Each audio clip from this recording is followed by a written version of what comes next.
Eres bienvenido, Padre, a este lugar, para que por tu Espíritu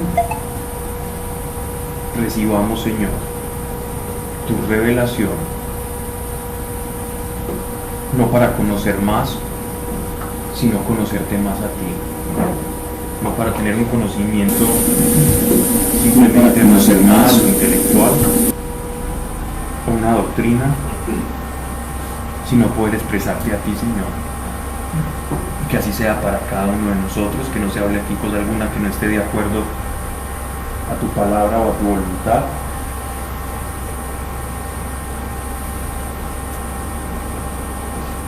Si hay alguien que esté pasando necesidades en casa, en el trabajo, tu mano extendida sobre cada uno de nosotros para experimentar tu gracia y tu favor sobrenatural. Sea sobre cada uno de los que aquí estamos escuchando, Señor, para que descubramos, Padre, la calidad de vida a la que hemos sido llamados y ser testigos de tu gracia. Y como testigos, otros sean animados también, confortados a recibir aquello, Señor, que nos ha salvado a nosotros. En el nombre de nuestro Señor Jesucristo. Amén. Amén.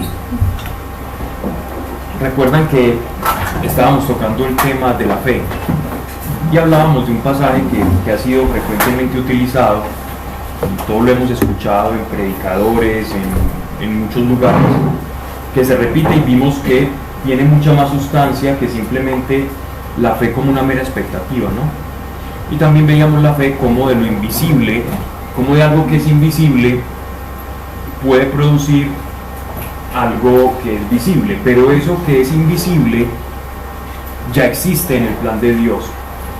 Y el autor, a partir de esa pequeña síntesis de lo que es la fe, nos va a introducir a una especie de historia de manera sistemática de todos los avatares de la fe. Entonces voy a leer esto que ya lo explicamos la vez pasada. Ahora bien, la fe es garantía de lo que esperamos, prueba de lo que no vemos. Pues por ella adquirieron gran nombre los antiguos. Por la fe conocemos que los mundos han sido dispuestos por la palabra de Dios, de suerte que de lo invisible ha tenido origen lo visible. ¿Okay? Verso 4. Por la fe Abel ofreció a Dios sacrificios más excelentes que Caín, y por ellos fue declarado justo, dando a Dios testimonio de sus ofrendas, y por ella habla aún después de muerto. Esto ya lo habíamos explicado, simplemente vamos a leerlo. Por la fe fue trasladado Enoc sin pasar por la muerte y no fue hallado porque Dios le trasladó. Pero antes de ser trasladado recibió el testimonio de haber agradado a Dios, cosa que sin la fe es imposible. Que es preciso que quien se acerque a Dios crea que existe y que es remunerador de los que le buscan. Por la fe Noé, avisado por divina revelación de lo que aún no se veía, movido de temor, fabricó el arca para salvación de su casa, y por ella aquella misma fe condenó al mundo, haciéndose heredero de la justicia según la fe. Aquí hay un secreto o un significado de la fe muy fuerte para los que de pronto no estuvieron la charla pasada. Ahí hablamos muy extendidamente sobre el buscar a Dios, el anhelo de Dios, y cómo cuando nos acercamos a Él debemos ya creer no solo que vamos a recibir algo, sino que le hallamos. Es decir, cuando pensemos o estemos en oración, no solamente voy a estar pensando en lo que quiero obtener de la oración, sino en capturar la presencia de Dios. Y eso es fundamental en toda persona que está orando, capturar la presencia del Señor. Y cuando yo dedico parte de mi tiempo a buscar la presencia de Dios, antes que esperar obtener una respuesta física o práctica para aquella situación que yo quiero obtener esta respuesta, debo creer que su presencia está ahí conmigo, y saber que su presencia está ahí conmigo es un premio. Cuando yo sé que la presencia de Dios es un premio para mí, entonces ya la oración va a comenzar a desencadenar por la fe el galardón de aquello que yo estoy esperando. Pero ese galardón viene primero porque para mí, en mi corazón, en esa prioridad primero está capturar la presencia de Dios. Cuando digo capturar, obviamente a Dios no lo podemos abarcar, Él es inabarcable, pero me refiero a tener su presencia de corazón, porque muchas veces estamos buscando a Dios por lo que Él puede hacer por nosotros. Estaba hablando ahorita con Daniel que a veces utilizamos a Dios como aquel que se encuentra la lámpara de Aladino. Se encuentra la lámpara de Aladino y la frota y sale el genio y le pedimos los deseos cada vez que tengamos un problema. O como dice Alejo, el Dios bombero con su manguera cósmica, que cada vez que tengamos un problema, venga aquí bombero, apague el incendio y otra vez empaco y me voy y dejo a Dios de lado. ¿Cierto? Entonces la actitud del orante debe ser una actitud de corazón y de expectativa. Primero, de saber que la búsqueda de Dios te va a dar un galardón. Puede ser un galardón inmediato o puede ser un galardón a futuro. Yo hace mucho tiempo experimenté algo con Dios muy bonito, y es que llegó un momento de mi vida en el que yo pensé que Dios sí escuchaba, pero que no necesariamente se interesaba por todas nuestras oraciones. Que Dios escuchaba y simplemente nos veía como unos hijos parloteros, que parlanchines, que no producen nada en el espíritu. Y oraba y no sé si les ha pasado, pero realmente los seres humanos somos tan parecidos que lo que le pasa a uno le pasa a todos. Lo que pasa es que hay algunos que tienen el valor de admitirlos más que otros. Y es que llegué a cuestionarme la eficacia de la oración. Tenía como 3 años de haber experimentado el poder de Dios, de haber tenido una conversión, de haber escuchado al Espíritu Santo, y me sentí desgastado en la oración. ¿Qué es esto de sentirme desgastado? Como pensar que simplemente hablar con Dios era como estar hablándole al vacío. Y cuando tú piensas que le estás hablando al vacío, es como si estuvieras perdiendo el tiempo. Cuando esos pensamientos te ataquen en la oración, que es muy normal, también lo normal es que conforme a nosotros pensamos, actuamos. Y yo empecé a pensar eso, ¿y cómo comencé a actuar? Empecé a disminuir mi cantidad de oración, y por ello mi calidad de oración también.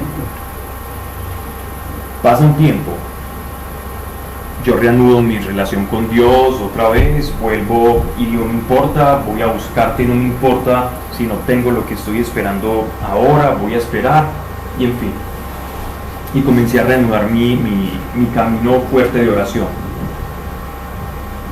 Y me sorprende que 2 años después, el Espíritu Santo comienza a traer a mi memoria todas aquellas oraciones que yo había hecho 2 años atrás y de las cuales yo ya me había olvidado. Y comenzó a responderlas. Comenzó a responder todas las oraciones 2 años antes, cuando yo decía, yo ya no estoy ni siquiera buscando eso. Y él empezó a responderlas. Y casi me voy de para atrás, porque el Espíritu Santo traía esa convicción de que Él escucha siempre todo y que toda oración es eficaz. Cuando se hace con fe, toda oración produce siempre. En el mundo sobrenatural, la oración siempre va a mover el mundo espiritual. Pero yo no entendía en mi mente caprichosa muchas veces lo que estaba pidiendo. Pero 2 años después, cuando el premio ya no era obtener la respuesta que quería de Dios, sino Dios mismo, que la respuesta a la oración casi que se daba mecánicamente. Entonces el orden de la oración es: capturo a Dios en el buen sentido de la palabra, es decir, me siento galardonador por buscarlo, y el galardón, cuando reconozco que el verdadero galardón es su presencia, todas aquellas cosas de aquellos que buscan primeramente el reino de Dios y su justicia, que es la voluntad de Dios, todo se va a añadir. 2 años después, 1 año después, o si te das cuenta más rápido, 1 mes después. Pero tenemos que buscar a Dios por quien es Él,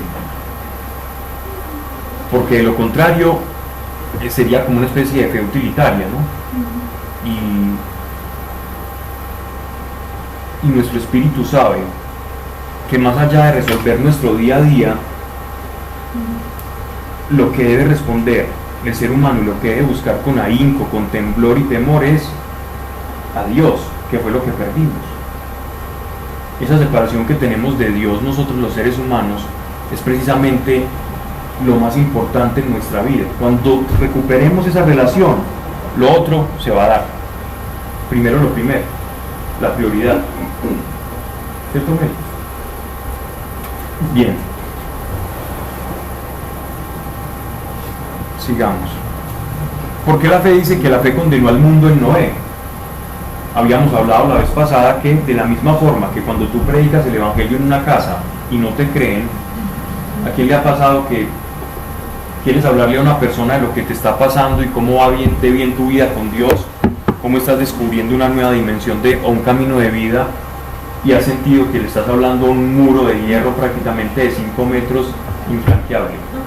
Lo que es uno fanático, uno se volvió fanático y eso es, así lo tildan a uno. Y está con unas barreras, eso es cierto, lo es todos los días.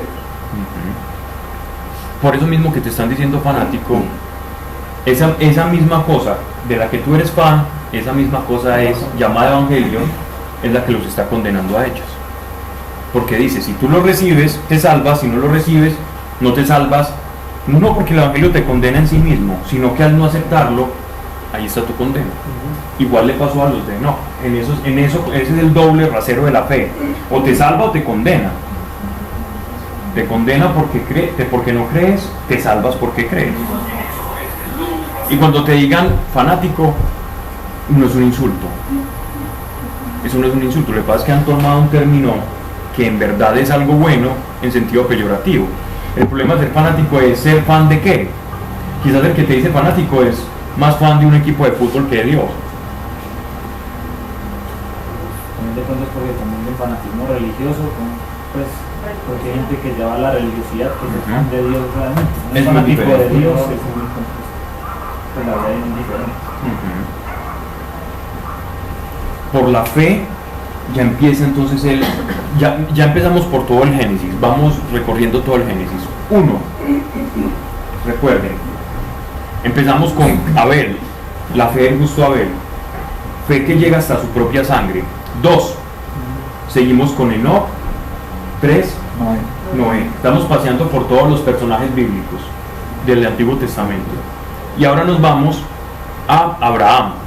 De Abraham es bien curioso porque si viene Noé y todos estos personajes bíblicos santos de las escrituras, hombres de Dios, tuvieron un llamado de Dios, es solo en Abraham sobre aquel que es llamado el padre de la fe. Es Abraham verdaderamente el padre de la fe para el pueblo judío, porque las 12 tribus de Israel nacen en la simiente y en la obediencia de Abraham. Abraham le cree a Dios que va a tener un hijo ya siendo un hombre de 100 años junto a su esposa Sara, y en esa fe es que se consolida el plan de Dios. Y así vemos que por la fe, y es como toda la tesis del autor, por la fe Dios va bajando, va desencadenando las cosas de su voluntad y del cielo, y es la manera por la cual lo invisible se hace visible a través de nosotros. La fe es la manera que el mundo perdido por nuestra naturaleza caída lo recuperamos. Es el medio, es el, digámoslo así, es como la vía, ¿no?, en la que Dios lo invisible lo vuelve visible a través de sus hijos. Para que el plan de salvación hubiese podido ser manifiesto, necesitaba la fe de un hombre, la fe de Abraham. No porque Dios no lo pudiera hacer, sino porque la fe es el sí, y esto es bueno que lo tengamos presente en la definición de la fe. La fe es el sí que el hombre en su libertad le da al sí de Dios. Cuando Dios dice sí en el cielo y el hombre aquí en la tierra dice yo voy con ese sí, eso es fe, y esa fe va a producir. ¿Qué va a producir? Lo que tu espíritu quiere y lo que Dios quiere, o sea, hacer la voluntad de Dios. La fe entonces es mi sí unido a un sí previo de Dios. Cuando yo digo que sí a Dios, eso es fe. ¿Cómo no dice? La fe es el sí que el hombre en su libertad le da el sí de Dios. Una preguntita, no sé si me sale un poco al tema. No importa. Una analogía figurativa al tema de la condenación. La otra vez me conté un pasaje donde Eliseo, donde unos jóvenes se burlan de Eliseo y Eliseo hace como dice que vienen dos osos y los come. No sé si esa burla sea una burla a la fe y también por eso una burla sea como un acto de condenación también pasos desconocidos o si no tiene nada que ver con el tema. Sí, tiene que ver todo, porque es un símil de la fe precisamente, porque cuando Elías le dice a Eliseo, y fueron unos profetas, que fue lo que cuando Elías le dice a Eliseo, si tú me ves partir, entonces te daré lo que me has pedido, es decir, la doble porción de unción. Esos jóvenes no solo lo hacen una vez, sino lo hacen 3 veces. La burla de estos jóvenes son 3 veces, se da en 3 ocasiones, 3 oportunidades. Es una manera de ver también cómo la fe condena, pero no condena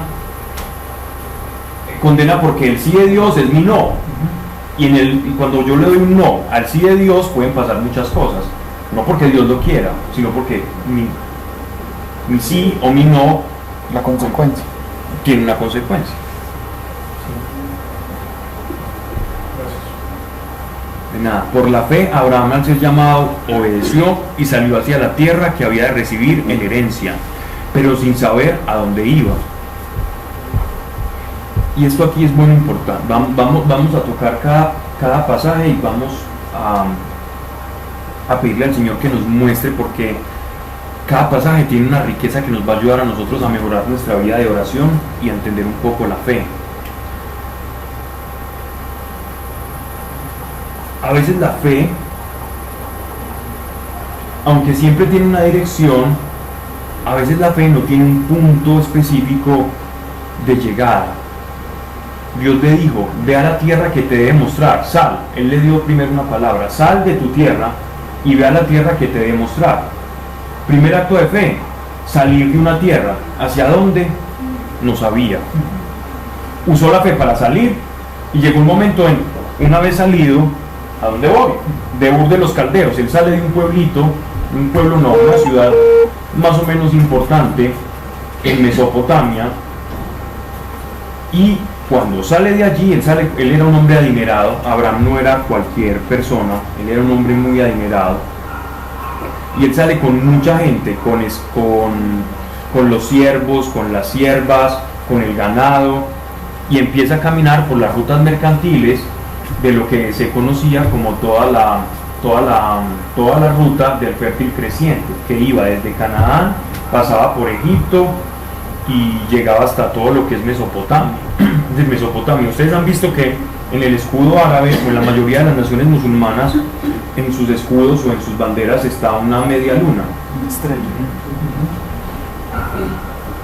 Esa media luna representa precisamente ese fértil creciente. Eso que ellos llaman el fértil creciente o la media luna. Por eso todas esas naciones árabes o musulmanas levantan ese estandarte, como recordando la antigua civilización de Babilonia y la cultura sumeria. Ellos se sienten los herederos de todo ese imperio. Y la famosa diosa lunar también. Pero eso es otra historia. Entonces, él no sabía dónde iba y después le tocó usar nuevamente la fe. Versículo 9. Por la fe moró en la tierra de sus promesas como en tierra extraña, habitando en tiendas, lo mismo que Isaac y Jacob. La fe no siempre nos va a llevar a nosotros a un estado de confort. El hecho de tener fe no significa tener confort. Muchas veces nos quejamos de Dios porque perdemos comodidad. La fe nos puede llevar a perder nuestra comodidad en un primer estadio, en una primera etapa. Pero quien tiene fe está mirando la meta y no el tránsito.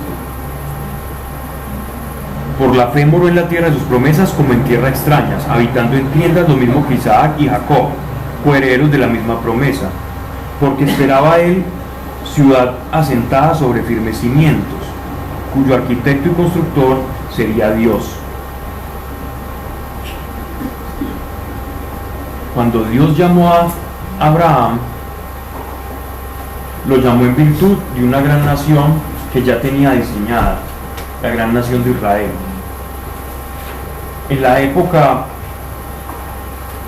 pre-éxodo, o sea, cuando Israel todavía era un pueblo seminómada, ellos simplemente vivían en el estado de transhumancia. Ellos se quedaban en un territorio un tiempo, hacían abrevaderos, hacían pozos. Cuando el pozo se secaba, entonces dejaban ese, lo tapaban, hacían una señalización en piedra, se iban a otro y así iban pasando de pozo en pozo, de lugar en lugar, y así iban transportando todo su ganado. ¿Qué pasa? Dios no quería que el pueblo de Israel fueran errantes. Dios estaba vislumbrando un templo, una gran nación donde iban a ser el Mesías, pero Abraham no vio eso.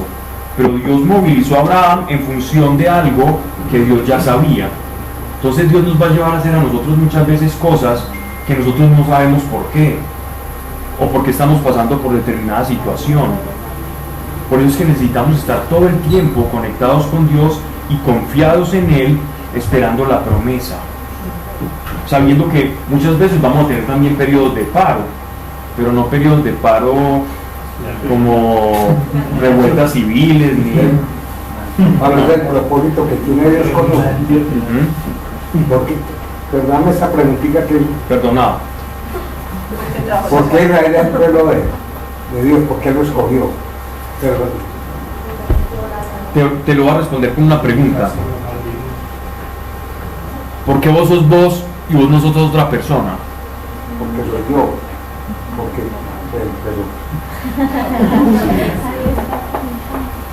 Porque yo soy yo. Lo escogió. Ahora la pregunta, yo sé para dónde va. Hay quienes ven en el pueblo elegido un privilegio. Dios, ¿por qué le dio el privilegio de ser su pueblo elegido? Yo creo que más privilegio nos dio a los gentiles que a los judíos. ¿Por qué? Porque los judíos tuvieron que recibir la ley que los esclavizó a darse cuenta de que el pecado moraba en ellos, y nosotros no experimentamos ese trato tan rudo de Dios, sino que experimentamos el periodo de gracia. El problema es cómo yo leo las cosas. Y yo recuerdo hace 3 años tuve una conversación con un médico y él me decía: yo me he leído la Biblia varias veces y me encanta el Nuevo Testamento y admiro mucho a Jesús, pero no soporto cuando leo en el Antiguo Testamento que Israel es el pueblo elegido. ¿Por qué? ¿Y por qué vive a ese pueblo? Si hubiera elegido a los vikingos, estaríamos diciendo lo mismo. Si hubiera elegido a los mayas, a lo mismo. Si hubiera elegido a los sumerios, estaríamos diciendo lo mismo. Y lo escogió. Y te escogió a ti también. ¿Y por qué escogió a Pedro y no escogió a Caifás?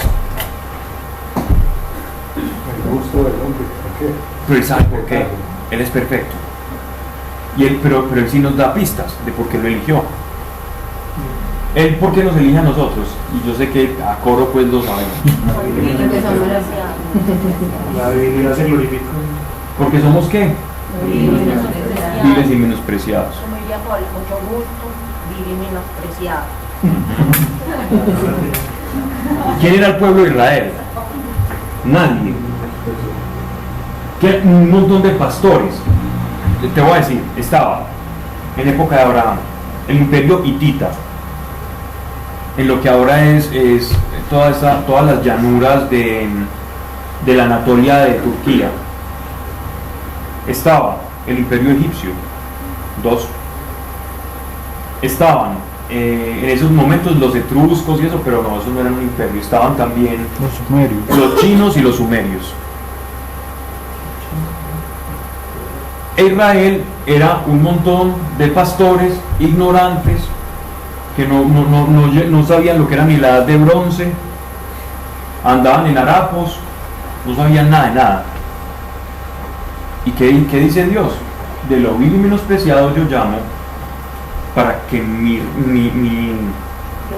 mi grandeza, ¿cierto?, resplandezca en ellos y sepan que tienen Dios los demás pueblos. ¿Por qué? Si se le aparecía a los egipcios ya tenían una cultura muy desarrollada. ¿Qué iban a pensar los demás? Ese es otro dios egipcio. Los sumerios tenían un panteón y una cultura supremamente desarrollada, a la par que los egipcios, incluso más antigua. Pero se les apareció a los pastorcitos que no tenían imperio, que no sabían ni leer y escribir, no tenían una lengua propia, sí tenían una lengua propia, pero no tenían escritura. Y en ellos se les reveló a la humanidad. En lo pequeño le plació revelarse al mundo. Entonces, ¿es el pueblo elegido? Sí, para que los que se creen mucho se den cuenta que Dios le habla a cualquiera. El problema es que cuando ellos empezaron a creer no un pueblo cualquiera y a menospreciar a los otros, Dios los reprendía. Y para eso está todo el libro de Isaías, ¿se acuerdan? Como él les decía que incluso él veía con mayor favor a otras naciones que al pueblo de Israel, que era la niña de sus ojos. No sé si te ayuda un poco lo que hablamos. Sí, Pablo, toda la vida Israel ha tenido toda la gente encima y las guerras. No se pone a leer el Viejo Testamento y son guerras y guerras y guerras, y con el pueblo de Israel es impresionante. Y hay que pensar en Israel así como pensamos en la iglesia. De la misma forma que Dios eligió a Israel, nos elige a nosotros también. Dios te llamó a ti, me llamó a mí, te llamó, de la misma forma que eligió al pueblo de Israel. No me han elegido ustedes a mí. ¿Quién es el que elige? Dios. Pero si estás paradito con nosotros, por Dios. Claro. Lo que dice Dios, lo que dice nuestro Señor Jesucristo.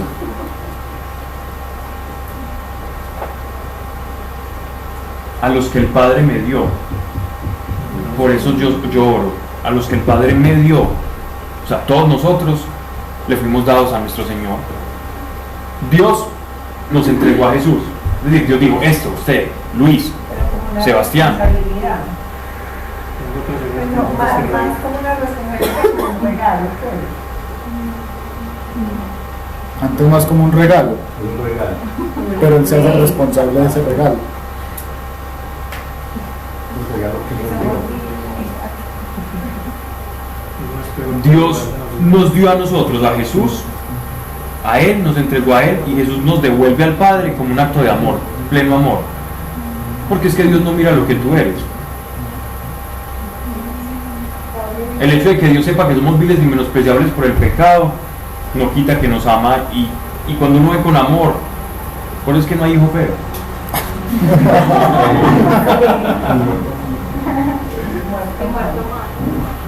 ¿Alguien iba a decir algo? Pero uno le puede pedir a Dios que escoja. Sí, claro. Tú le puedes decir, ¿cierto? Pero es superfluo. ¿Por qué? Porque seguramente al que le estás diciendo que elija, Dios ya en el corazón, si te ha puesto eso en el corazón es porque ya lo ha elegido. Eso es un buen síntoma. Generalmente cuando tú llegas a una persona tiene una conversión fuerte con el Espíritu, con Dios, es porque hay gente que ha estado orando detrás. Me he encontrado con eso constantemente. Nosotros no sabemos cuánta corte de persona ha orado por nosotros, madres, padres, amigos. Y esa oración es la más fuerte, la que uno recibe, no la que hacen por uno para. La intercesión es muy poderosa, demasiado. Si supiéramos eso, nos animaríamos a hacerlo más seguido. Orar menos por nosotros y más por los demás. Y orando por los demás, las cosas de nosotros se van resolviendo así como lo más de fácil. Verso 8. Pero si sabrá dónde iba, por la fe moró en la tierra de sus promesas, como en tierra extraña, habitando en tiendas, lo mismo que Isaac y Jacob, coherederos de la misma promesa. porque esperaba él ciudad asentada sobre firmes cimientos, cuyo arquitecto y constructor sería Dios.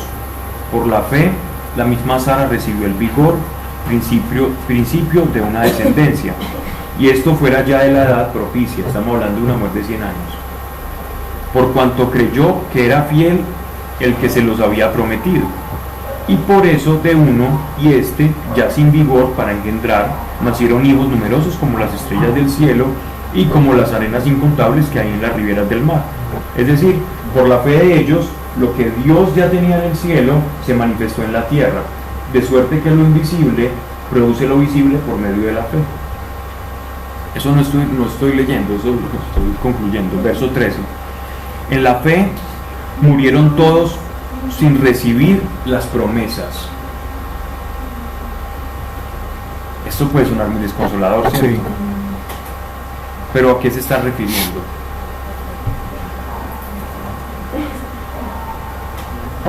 En la fe murieron todos esperando la promesa. ¿Sabe a qué se está refiriendo? A la salvación. La promesa del Mesías. Ellos no sabían qué papel dentro del plan de Dios estaban jugando, pero su fe para su mundo, para su momento, produjo resultados dignos y de paz y apacibles, pero había más para ellos que eso, y lo mismo nos pasa a nosotros. Dios nos ayuda en nuestra vida cotidiana, el Padre con la fe produce cosas en nuestra vida, pero nosotros estamos jugando como iglesia un papel dentro de un plan cósmico que todavía no conocemos. Todavía nos es muy difícil saber el por qué Dios te llamó a ti, el por qué Dios eligió al pueblo de Israel, por qué Dios me eligió a mí, te eligió a ti. Pero cierto es que cada uno de nosotros es un engranaje muy valioso dentro de un plan mucho más grande de lo que nosotros podemos imaginar. El hecho de que tú hayas recibido el Espíritu Santo te hace parte de un plan maravilloso, que incluso el apóstol Pablo dice que él vio un poquito de ese plan y que su boca y su lenguaje, ni su preparación filosófica, teológica, judaica, rabínica, nada de lo que había estudiado en toda su vida como un gran erudito e intelectual que era el apóstol Pablo, tuvo palabras para expresar lo que le fue dado en el cielo, cuando él tuvo esa visión cuando estaba en el desierto de Arabia. Él tiene una revelación, cuenta en la carta de los Gálatas, donde él dice: no me es dado darle a los hombres lo que me fue revelado, porque no encuentro palabras para saber a lo que estamos llamados nosotros. Hay cosas que vamos a ver, hay cosas que veremos.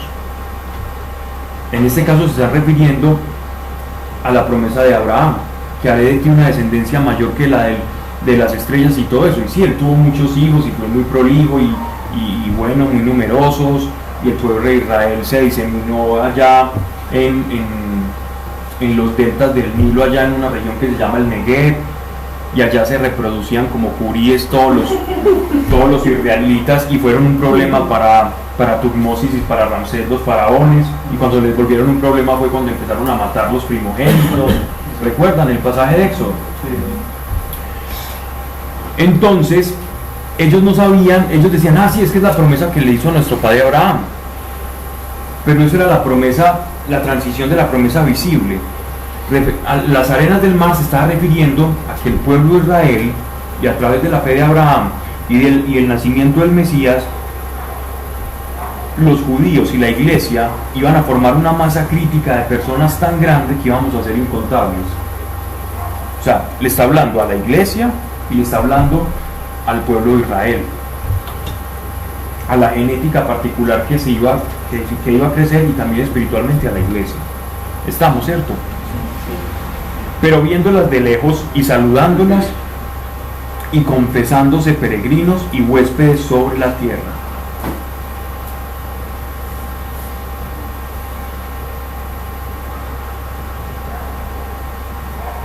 Hay algo muy particular de la fe,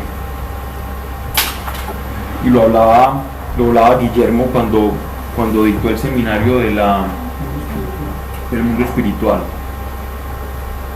Cuando nosotros tenemos fe, cuando por la fe nosotros nos acercamos a Dios, hay algo que comienza a suscitarse dentro de nuestros corazones. Y es que empezamos a sentirnos que esta tierra ya no es como tan nuestra tierra. Y sentimos una especie de desarraigo. El desarraigo de ya lo que me gustaba tanto antes y me apasionaba y por lo que discutía y por lo que luchaba o mis ideales comienzan a cambiar. Y lo que me seducía en esta tierra cada vez me está seduciendo menos. Porque mi patria o mi sentido de patria comienza a cambiar, mi identidad. Y ahí teníamos el pasaporte aquel, ¿te acordás? Que por ahí lo tenía acá. El pasaporte. No, nuestro pasaporte no es de acá. Entonces dice, y confesándose peregrinos y huéspedes sobre la tierra. Ya no somos ciudadanos de esta tierra. Vivimos en esta tierra, pero nuestro pasaporte no es terrícola, no es terrenal. Nuestro pasaporte es del cielo. Por lo tanto somos como mochileros del cielo.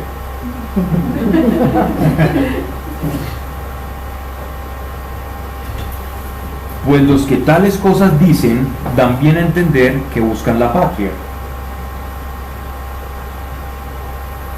Que si se acordaran de aquella de donde habían salido, tiempo tuvieron para volverse a ella.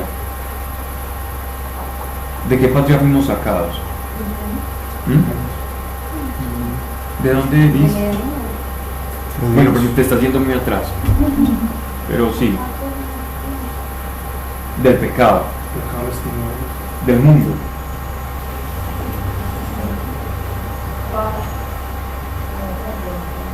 No importa. Es que eso es un poquito cierto, porque alguien me preguntó que si a Adán y Eva los expulsaron, entonces luego Caín, Abel y el otro hijo, ¿cierto? Que con quién tuvieron los hijos. La famosa pregunta de quién es la esposa de Caín. Pues sí, o sea, no es por que Dios me hace la pública, me causó curiosidad porque empecé a leer, porque primero me preguntaron, me empecé a leer y luego dicen, como y caminaron y se encontró el hijo de Eva con no sé quién cita y empezó la descendencia, pero nunca supe de dónde salió. Esa pregunta también me la he hecho yo muchas veces, ¿y de dónde salió por una mujer para uno de ellos? Y otra pregunta, si el pueblo Israel es el pueblo de Dios, ¿por qué Israel no aceptó al Hijo de Dios? ¿Por qué no lo aceptaron? ¿Verdad? Ahora me contas cuando terminamos. Eso me dice la duda, la tengo ahí, pero ¿por qué no lo aceptaron? Y lo de esa mujer, ¿de dónde salió pues esa muchacha para que siguiera la descendencia y la cosa? Son preguntas bíblicas muy buenas y muy... Cuando uno está leyendo la Biblia con honestidad, es lo primero que uno se pregunta. Uno, las descendencias que tenemos en la Biblia, todas las genealogías que vemos bíblicamente desde el Génesis, son genealogías por cabeza de varón, donde las mujeres no están contadas dentro de la genealogía. Algunos dirán, no, pero eso es machismo. No, simplemente es, cuentan el pater familia, las cabezas de varón y ya. En esas cadenas genealógicas, por cada varón hay una rama de genealogías que se pierden, ¿cierto? Por ejemplo, la genealogía de Caín se pierde, pero Caín se reproduce. ¿Se reproduce con quién? Con una hermana. Una hermana que no está en la genealogía porque solo se cuentan las cabezas de varón. ¿Sí me hago entender? Entonces, hay muchas personas que no están en esa genealogía. Y Eva dice, pero sí dice, y tuvieron muchos hijos. Adán y Eva, y tuvieron muchos hijos. Pero esos hijos solo tenemos el linaje de Caín hasta cierto punto y el linaje de Set. De Set hacia abajo hasta que nos llega hasta Jesús. ¿Por qué tenemos las genealogías? Precisamente para que cuando el Mesías llegara hubiese una prueba en la Escritura de que Jesús venía de ese linaje de Set. ¿Ya? Ese es el único propósito de las genealogías en las Escrituras: rastrear la veracidad de la semilla del Mesías.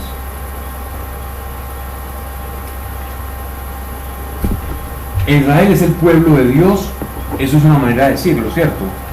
Es el pueblo elegido por Dios. ¿Para qué? Para que por medio de él, de ese pueblo, naciera una mujer que se llama María. Todo el fundamento del pueblo de Dios era para que naciera una mujer llamada María.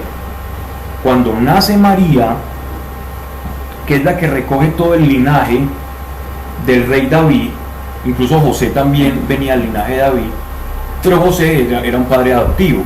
José no engendró, ¿cierto? Su semilla no participó. Él lo custodió y lo cuidó hasta los 12 años, ¿cierto?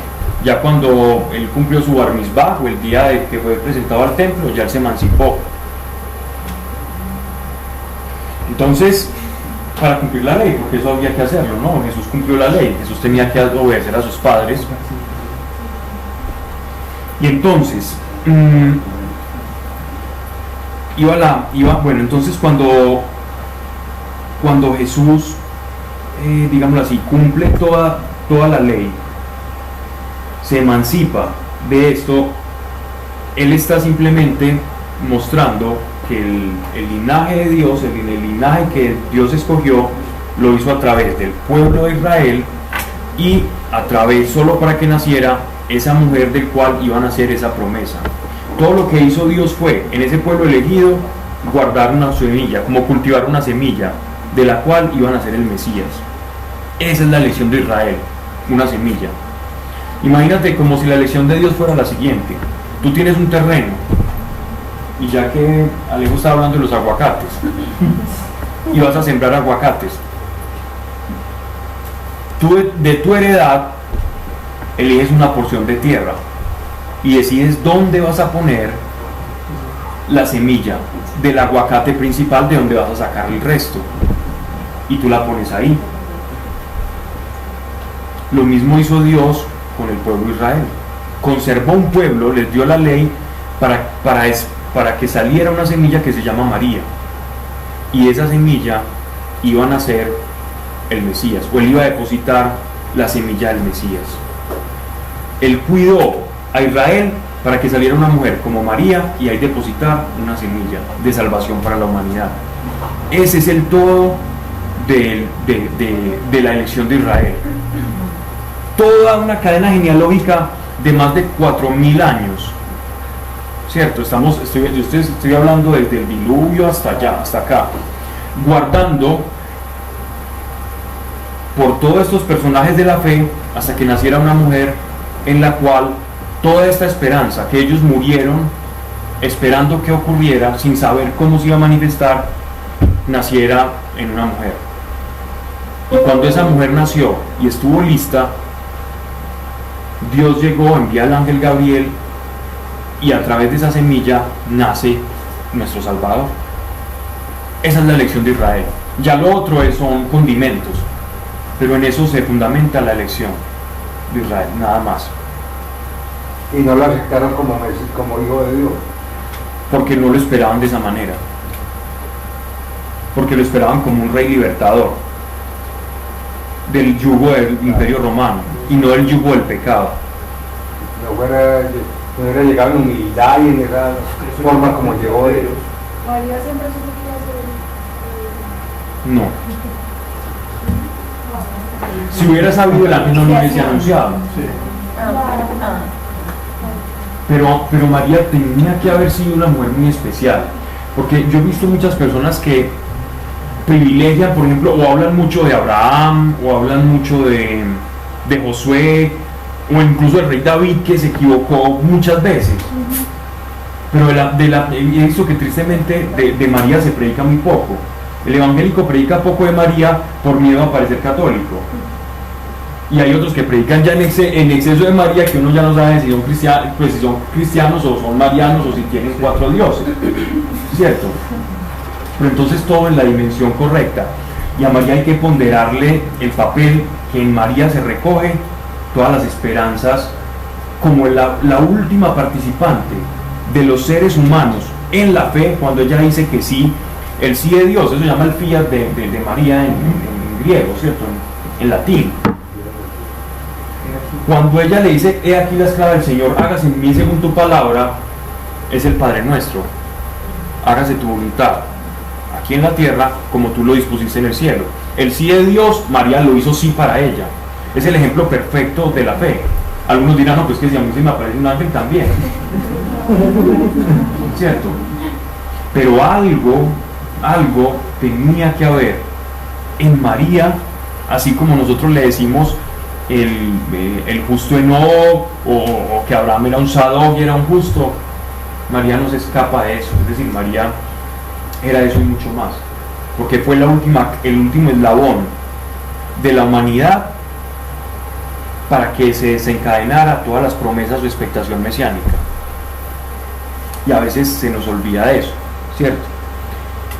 Yo creo que incluso ella en su manera de ser, ella incluso no quiso tener ese papel ponderante dentro de la revelación, pero según la tradición los apóstoles la consultaban todo el tiempo. Lucas pasó mucho tiempo con ella, el que escribió Hechos de los Apóstoles, pasó mucho tiempo con ella para poder escribir y redactar. Él se fue minuciosamente. Juan pasó mucho tiempo con ella, y hay ciertos relatos de muy buena credibilidad donde se habla de las tradiciones de cómo los apóstoles iban mucho donde María. ¿María murió o se la murieron? Eso ya es un dogma. Es un dogma de la iglesia, como la asunción de María, ¿cierto?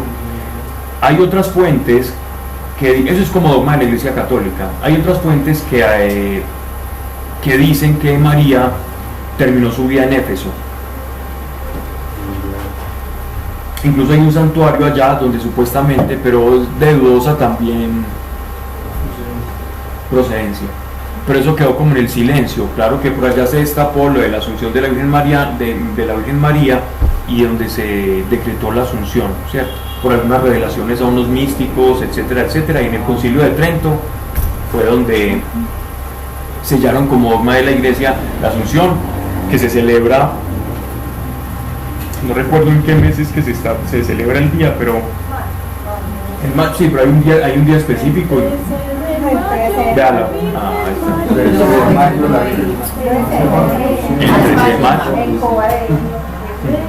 El 13 de mayo. La palabra de la Dios para cuestionar ahí. No digo yo que la palabra no habla con el carácter de María, sí. No, ni tampoco se habla de la apariencia de Jesús. Como para que no se centre la discusión en eso. Exactamente. Es muy fácil para nosotros desviar la atención de lo fundamental. Incluso miren que en las escrituras está muy claro que todos queremos saber o que nos describan. El rey David nos lo describe en las escrituras, nos dicen que él era como rubio, ¿cierto? Que era muy bien al parecer. Nos hablan de cómo era el rey Saúl, que era un hombre de muy buen parecer. Nos hablan de una de las mujeres de Jacob, que era una mujer muy hermosa. ¿Recuerdan? Sí, Raquel, estaban Lea y Raquel. Bueno, Lea era la que le parecía fea, pero de pronto era bonita.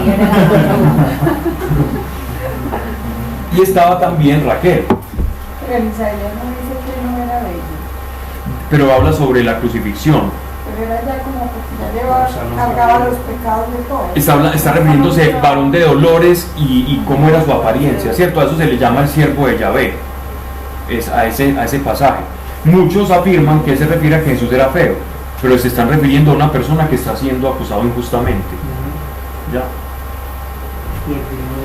El contexto lo dice así, pero hay otros que les gusta llamar la atención sobre la apariencia de Jesús. Dicen, no, es que él era muy feo, porque Isaías dice, pero sí lo he escuchado, pero no, cuando uno lee Isaías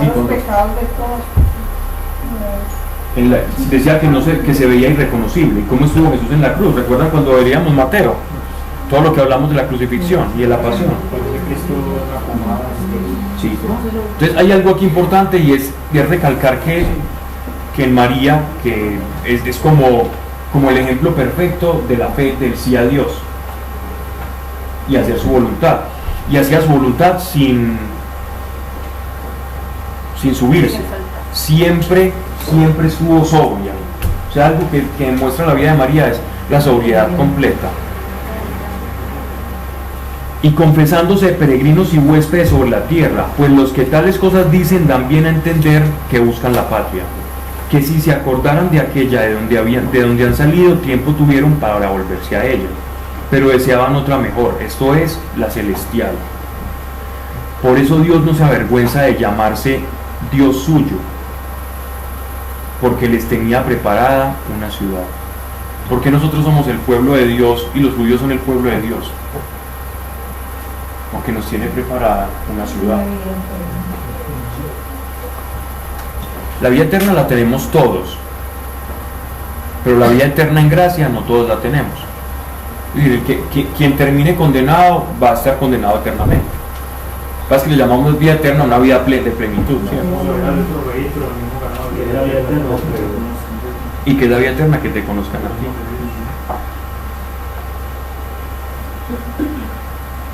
Dice: por la fe ofreció Abraham a Isaac cuando fue puesto a prueba, y ofreció a su unigénito.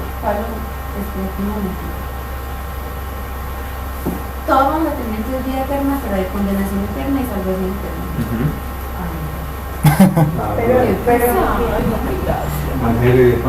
Qué bueno que dices que pesar, porque ya te estás incluyendo en los salvados.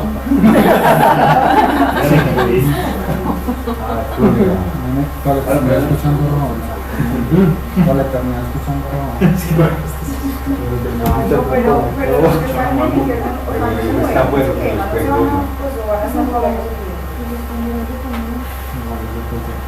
En la eternidad es un estado. La eternidad no es un lugar.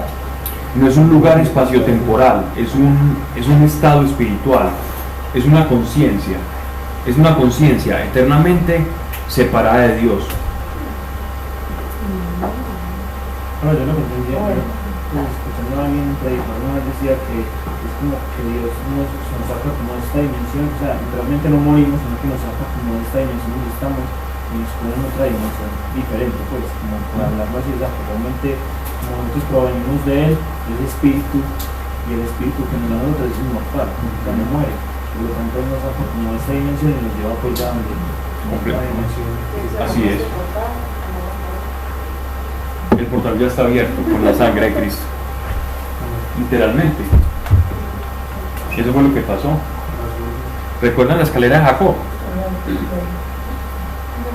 ¿Recuerdan el pasaje de la escalera de Jacob? ¿Qué pasó en la escalera de Jacob? Jacob miraba al cielo y veía que se abría una puerta y que subían y bajaban ángeles. A eso se le conoce como la escalera de Jacob, trayendo cosas del cielo hacia la tierra y subiendo. Eso es lo que hace el Señor para nosotros con su sangre. Todo el tiempo el reino de los cielos está interactuando con su iglesia.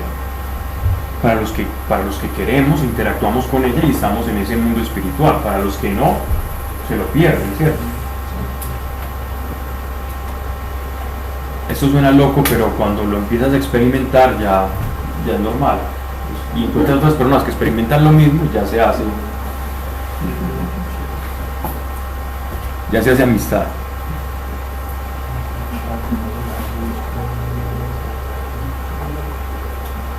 Miren esto: y ofreció a su unigénito, el que había recibido las promesas y de quien se había dicho: por Isaac tendrás tu descendencia. Miren esto tan loco, perdón por decir loco, pero pues que llama la atención. Verso 19: pensando que hasta entre los muertos podría Dios resucitar. Cuando Dios dice algo, por un lado se cumple, por el otro lado, cuando Dios dice algo, para nuestra razón, muchas veces vamos a encontrar pequeñas contradicciones entre lo que Dios promete y lo que nosotros estamos viendo en el intermedio. Y en esa contradicción es donde viene la prueba y la tentación. Porque Isaac, cuando iba a ser entregado Isaac a Abraham, lo que nos están diciendo acá es que él pensaba, nos están revelando un secreto del corazón de Abraham. Si Dios me dijo que me iba a dar descendencia a través de él y me está pidiendo que lo ofrezca como un sacrificio, entonces es que él lo va a resucitar. Y fue obediente contra un juicio de su propia lógica. La fe y la lógica a veces se encuentran y son amigas, a veces no.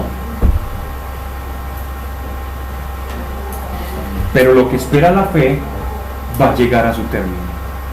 ¿Cuál es la lógica? Vamos a ver. Pensando que hasta entre los muertos podría Dios resucitarle, por eso lo recuperó también en figura. ¿Qué quiere decir? Que no murió.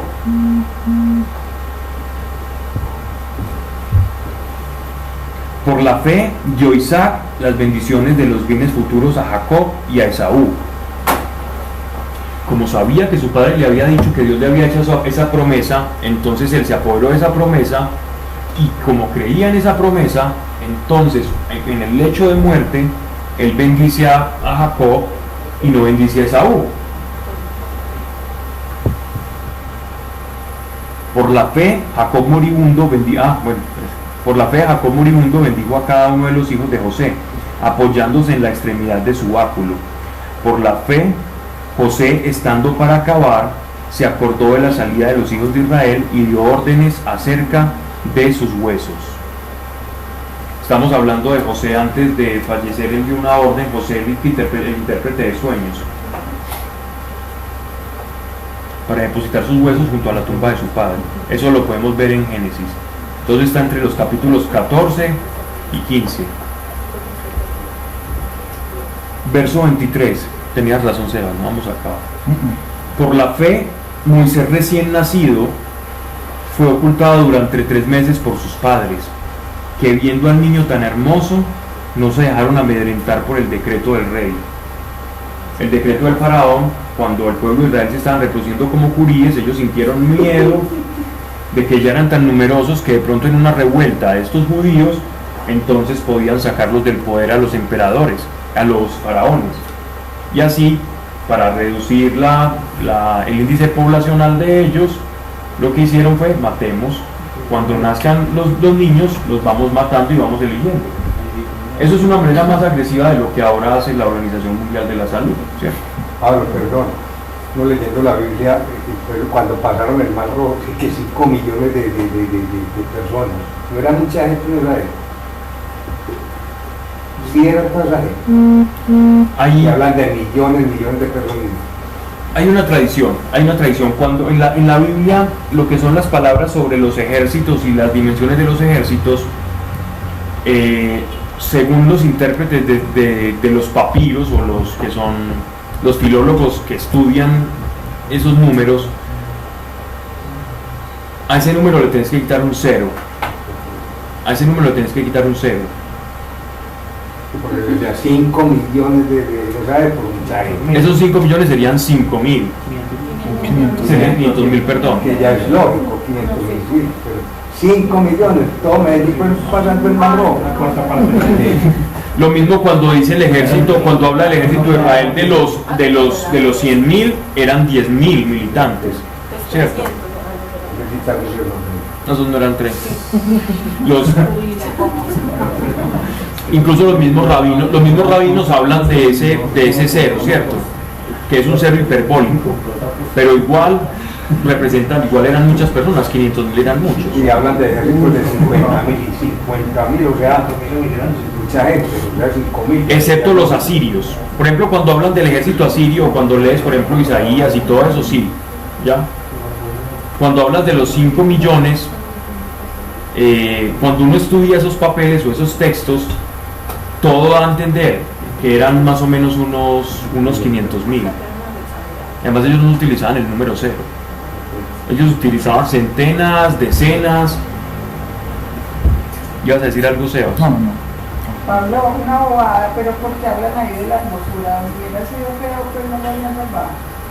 ¿De quién? De Moisés. Hay hombres feos bonitos. Pero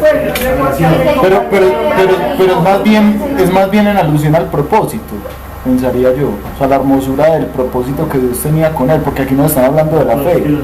Entonces yo no lo vería tanto como una belleza física, aunque también puede ser, pero es más bien que la fe de los papás les dio incluso para mirar lo que Dios tenía. Pero sí también, eso es cierto. También se dice de esas personas que eran personas especiales. David era un hombre muy hermoso, Saúl era un hombre muy hermoso, y Moisés según los textos, era un hombre muy agraciado físicamente. A que los créditos están llevados. ¿Por qué lo dice? ¿Por qué lo dice? Precisamente porque tuvo que haber sido una persona muy llamativa para que los mismos copistas y los mismos hombres inspirados por la fe no solamente hablaran de las virtudes morales como las que habla Sebas, sino también de las virtudes físicas que tenía el libertador. Por la fe Moisés recién nacido fue ocultado durante 3 meses por sus padres, que viendo al niño tan hermoso no se dejaron amedrentar por el decreto del rey. Bueno, eso también tiene ahí una condición. Eran los papás, pues.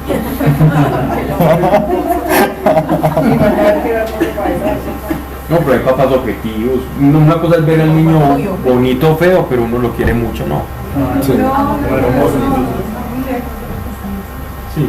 Ahora cuando las cosas se da cuenta, No, tienen razón. ¿Cómo es? Para no ofender a que alguien es dueño de un chihuahua o de un pincher. Nadie, es cierto. O un pu. Quien es dueño de un chihuahua o un pincher ya uno entiende el concepto. Vea muy bien. ¿Dueña de quién? Siquiera es por el lado del animalito. Sí, ahí nos está escuchando Erika. Bueno, de una bailarina de pecera, un pez de esos. Y tan lindo el pez, y esos que limpian vidrios, no escuchan. Eso es horrible. Dejémoslo en la subjetividad de la belleza, ¿cierto? De hecho, recuerden, una vez veía yo les contaba que el primer tomo que salió del colombiano, el primer colombiano que se editó en la publicidad, decía que, mujer, si usted quiere engordar porque encuentra que su novio le está mirando muy fea, entonces tomes este suplemento alimenticio porque hay que engordar. Si usted siente que los huesos, yo decía, ¿qué es eso? Vivacina. Se llamaba Vivacina. Tomaste. A esto, me quedé ¿Oíste, Pablo? Por lo menor, la blanca no la motiva. Porque era síntoma de desnutrida. Mijo, por eso es que las abuelitas no tomen de la sopita y se la enredan a uno, porque es que lo ven a uno flaco y lo ven feo. Sí, la bienestarina. A mí me encanta decir eso para irme sintiendo bien con la pero dice bien nutrido. Yo sigo tomando eso que es la publicidad. Digo así. entonces, ¿quién dice que es bonito y que es feo, cierto? Bueno, por la fe Moisés, llegando ya a la madurez, rehusó ser llamado hijo de la hija del faraón, prefiriendo ser afligido con el pueblo de Dios a disfrutar de las ventajas pasajeras del pecado. La fe nos puede sacar del lugar de comodidad. Es que el tener fe es sinónimo de bienestar, sí, pero no en el tránsito siempre. Sí, pero no en el tránsito. Porque miren esto, escuchen esto, ventajas pasajeras del pecado.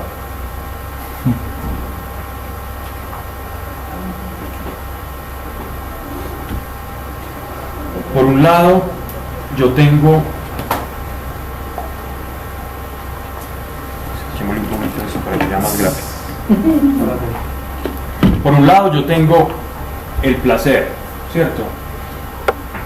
Por el otro lado, yo tengo el dolor.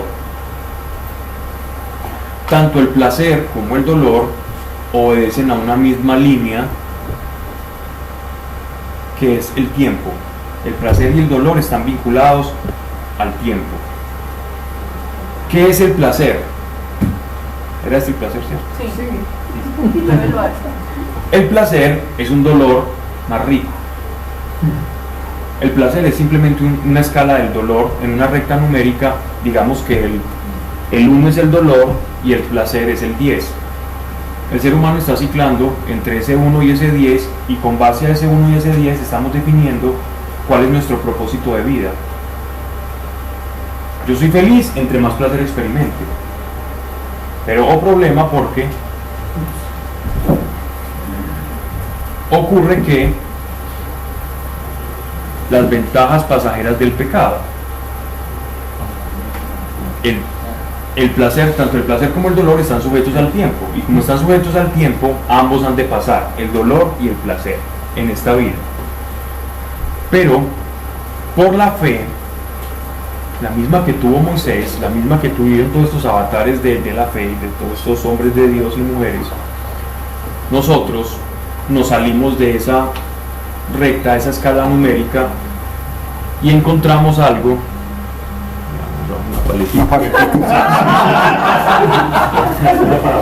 Sí. Algo que se escapa de todo esto. Por la fe nosotros alcanzamos algo que se llama la plenitud. La plenitud está lejos del placer. Yo tengo unas costillitas. Y lejos del dolor. La plenitud es lo que nuestro Señor dice: mi paz os dejo, mi paz os doy, no como se la da al mundo. La paz que da el mundo la paz del mundo es placer. La paz de Dios es plenitud. La paz de Dios es pasajera. Pero eso es pasajero. Paz de Dios igual placer. Lo de Dios también es pasajero. No, es plenitud. No, eso es fija. Permanente. Quien cree en mí no morirá. Quien viene a mí jamás tendrá que. Quien me ve a mí ve al Padre. Quien cree en mí tiene vida eterna. Quien me pide a mí, el Padre se lo da, todo es a través de él. Y cuando hablamos de eternidad muchas veces estamos pues como pensando en el más allá. y sí, después de la muerte, pues que la eternidad es desde acá. Claro. Es un paso. Un tránsito, pero en realidad nosotros somos eternos. Es un desde cambio, pero la eternidad ya está.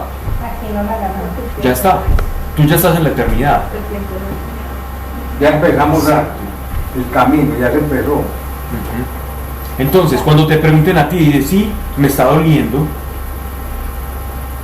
pero estoy pleno y tengo paz. Si tú lees el 80% de los salmos de la Biblia, son quejas del rey David. El salmo del pobre, el salmo del desvalido, el vigía de Israel, el guardián de Israel que nunca duerme, pidiendo al Señor que guarde sus sueños y las tiendas de campaña porque el ejército enemigo los está acercando. Pero ¿cómo terminan estos salmos? Y diciendo: pero gracias, Señor, porque el guardián de Israel nunca duerme. Gracias, Señor, porque hasta que mis huesos así se estén pegando, dice la carne a los huesos en el salmo, yo seguiré confiando y tú me levantarás. Esa es la fe, esa es la plenitud. Tiene unas circunstancias de dolor, está en la escala aquella del placer, pero como tiene plenitud, que está lejos del tiempo, puede vivir ese dolor con plenitud, o puede vivir ese tránsito con un ingrediente que el mundo no te puede ofrecer. Esa es la plenitud, y por esa fe es que nosotros logramos esa plenitud. No que la fe la produzca, sino que la fe es el medio por el cual la plenitud se manifiesta a nosotros. Verso 26: teniendo por mayor riqueza que los tesoros de Egipto el oprobio de Cristo. Pero Pablo, ¿qué? El oprobio. Es decir, cuando yo asumo por la fe que todos se van a ir para una fiesta y van a pasar muy bueno, y se van a emborrachar y cada uno va a tener 3 parejas y van a rifar cosas y yo voy a ir allá, y eso es una cosa tremenda. Pero yo por la fe me voy a quedar en la casa el sábado viendo cuentas chistes.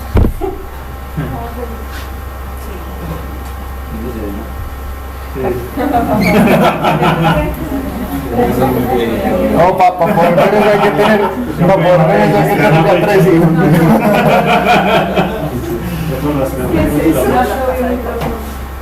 Eso es un programa de telearepas, ¿cierto? Sí.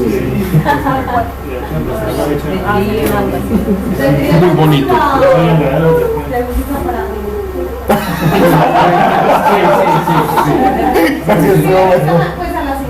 de tríos, de boleros, de música bambuco. Música para nosotros, A mí También la buena, a ¿cierto? mí me gusta. Para la A buena. mí no me gusta.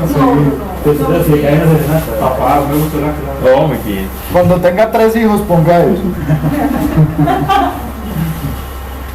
¿Cómo será la serenata? ¿Qué nos chocó? Chao. Igual otro la gallina. Chao. Y entonces, este oprobio se refiere como a preferir estar incómodo por no satisfacer los deseos del mundo. Es decir, renuncio a este placer por conocer quién es el que me está dando esta plenitud. Y te vas a encontrar que buscando la plenitud, el placer no va a ser tu objetivo, sino más plenitud. Más quiero saber de dónde es esta fuente. Y va lo que pasa cuando hace eso. Teniendo por mayor riqueza que los tesoros de Egipto el oprobio de Cristo. Los tesoros de Egipto se refiere a todos los placeres del mundo. Porque ponían los ojos en la recompensa. Entonces, ¿recuerdan? Eso me recuerda a lo que estábamos hablando de Hebreos 11. Quien busca a Dios, busque a Dios como la recompensa. No le diga a Dios que le dé esto. No le pida a Dios esto. No se lo pida a Dios esto. ¿Qué es esto? No le pida eso a Dios.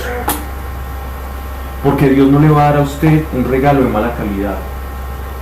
Dios es como esas personas de abolengo que pese a que no quieren dar un regalo, dan buenos regalos cuando les toca, para no dañar su nombre. Dios nunca te va a dar un regalo por debajo de quién es Él. Si le pides placer, tus oraciones se van a quedar a mitad de camino.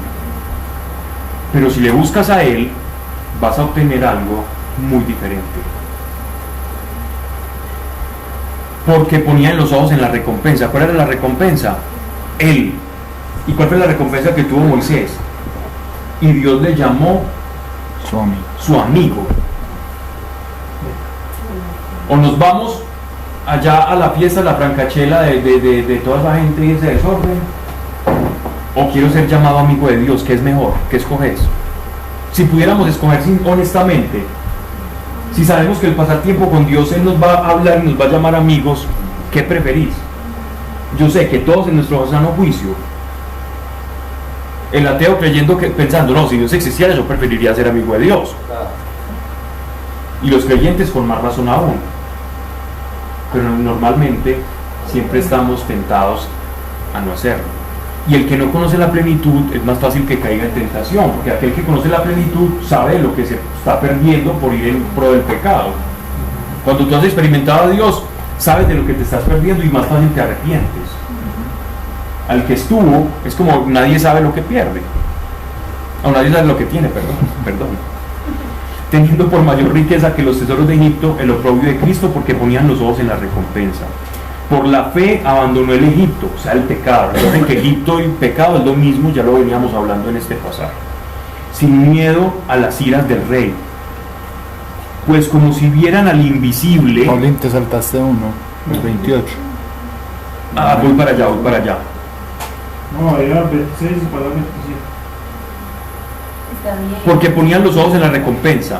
Por la fe abandonó el Egipto sin miedo a las iras del rey, pues como si viera al invisible, perseveró firme en su propósito. Firme en su propósito. ¿Qué pensás, Laura? Pero Moisés no lo veía cara a cara. La espalda. Ojo, sí, él lo vio cara a cara. En las tiendas. Pero después de salir ya no. Excelente. Pero entonces, ¿qué estaba viendo Moisés? Su propósito. La fe nos sostiene en el propósito. El propósito no siempre se ve. El propósito es una consecuencia. El propósito no es algo que se busca, es la consecuencia de aquel que hace lo que Dios le pide que hace. Pues dice Pablo, todos los profetas veían a Dios. No, ninguno. Ninguno. Tenían No experiencias con Él. Es que no lo podían ver, porque físicamente no lo puedes abarcar. Sí, no tiene... Tenías manifestaciones de Dios, pero verlo No. ¿Y por qué están diciendo que Moisés sí? Porque Moisés tuvo una experiencia con Dios cercana, donde Dios se le manifestó, la Shekinah, o la presencia, digámoslo así, en un punto, no plenamente, hubiera muerto. En un punto específico, Dios se le manifestó a Moisés y le dio los mandamientos. Tanto era la presencia de Dios para ellos que incluso los rabinos comenzaron a decir que la ley no la había dado Dios personalmente, porque si no Moisés se hubiese muerto, sino que fue un ángel del ángel de Dios, que es lo mismo que Dios mismo se la estuviera dando, porque iba en representación plena de Dios, ¿cierto? Y ahí se genera una discusión teológica dentro del judaísmo. De eso nos detendremos alguna que otra vez cuando estemos estudiando Apocalipsis o Hechos de los Apóstoles, donde se refiere a eso, porque el apóstol Pablo era de ese pensar, prefiriendo ser afligido con el pueblo de Dios a disfrutar de las ventajas pasajeras del pecado, perdón. Por la fe abandonó el Egipto sin miedo.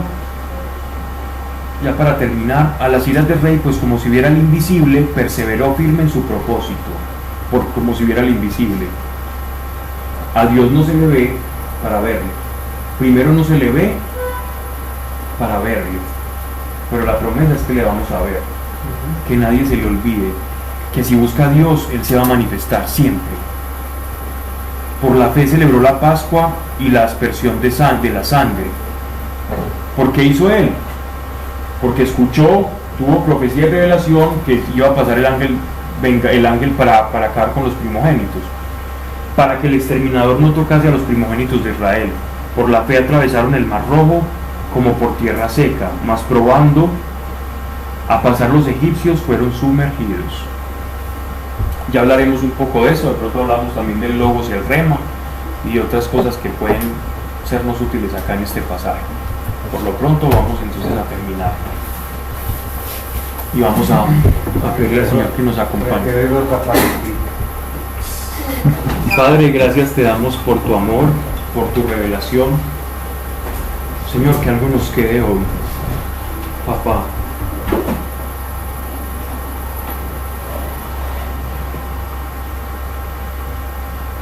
Señor, ayúdanos a imitar a quienes tienen fe. Y si creemos que no tenemos fe, Señor, haznos buenos imitadores de ella, porque imitando nos daremos cuenta que la tenemos, y teniéndola veremos, y viendo veremos más, y viendo más, Señor, con más razón aún, Señor, estaremos agradecidos porque tu palabra ha sido fiel.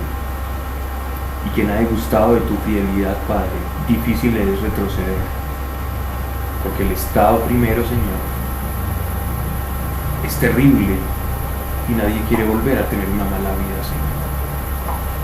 Padre, en el nombre de Jesucristo nuestro Señor, te pedimos nos lleves en paz, y algo del mundo del Espíritu nos ha revelado a cada uno de nosotros, para que entendamos las dimensiones del llamado que tú nos has hecho y lo valioso que somos para ti. Pese a que en la naturaleza carnal estamos destruidos, en la naturaleza espiritual somos altos, Señor, hechos a la estatura de Cristo, porque hablamos en fe, porque a eso nos llamaste, y lo que nos llamaste ya somos, para que por lo invisible, Señor, se manifieste lo visible, y en cada uno de nosotros el carácter de Cristo se vaya haciendo, Padre, así como ha de ser, Señor, al final. En el nombre de nuestro Señor Jesucristo. Amén. Amén. Gracias, Pablo. Amén. Para usted. Gracias. Gracias.